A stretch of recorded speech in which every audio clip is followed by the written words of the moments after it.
నా పేరు కొక్కిలిగడ్డ శ్రీనివాసరావు అండి. మాది బందరకోట గ్రామము. 75 పూర్వం నుంచి గవర్నమెంట్ ఫార్మ్ హౌస్ స్థలాల్లో ఉంటే 75 సంవత్సరంలో గవర్నమెంట్ దాన్ని లేఅవుట్ చేసింది. RS number 166, LP number 9/75. మా నాన్నగారికి మేము ఉండే ప్లాట్ నెంబర్ 51 అలాట్ చేసిందండి. దానికి 75 తుఫాను తర్వాత లయన్స్ క్లబ్ వాళ్ళు పక్కా ఇల్లు కట్టించి ఇచ్చారు. 84 సంవత్సరం నుంచి మున్సిపాలిటీ వారు నీటి పనులు, ఇంటి పనులు కట్టించుకుంటున్నారండి.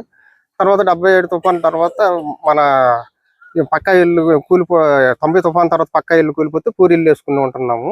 మా నాన్నగారికి 165 గజాలు పట్టా ఇచ్చారండి 88లోను. తర్వాత మా నాన్నగారు 2006లో చనిపోయారు.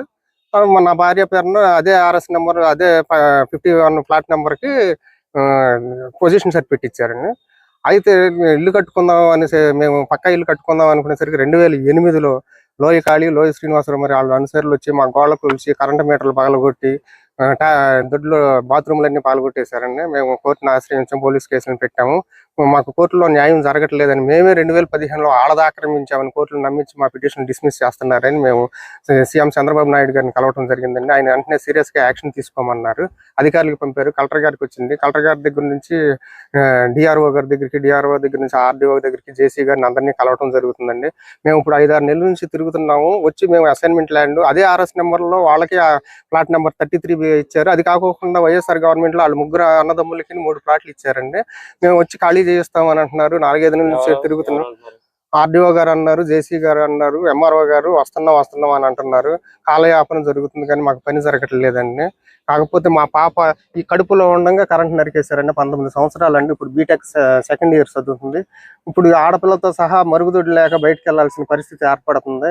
ఈ మధ్యలో నాకు బయటకు వెళ్ళినప్పుడు, బహిర్భూమికి వెళ్ళినప్పుడు పాము కట్టుకు గురై 3 రోజులుగా గవర్నమెంట్ హాస్పిటల్లో వైద్యం చేయించుకుని కూడా నేను డిశ్చార్జ్ అయ్యాను.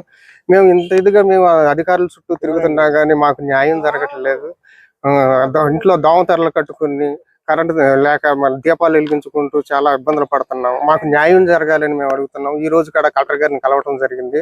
తహసీల్దార్ గారికి ఫోన్ చేసి ఇప్పటి వరకు 21 రోజు టైం ఇచ్చి ఎప్పుడో అయిపోయింది, మీరు ఎందుకు ఖాళీ చేయలేదంటే ఎల్లుండి వెళ్తామండి అని అంటున్నారు. ఎల్లుండి వస్తామని అంటున్నారు. ఆర్డీఓ గారిని కూడా కలవటం జరిగింది. మాకు న్యాయం జరగాలని మేము కోరుకుంటున్నాం. బందరకోట అండి, బందరకోట.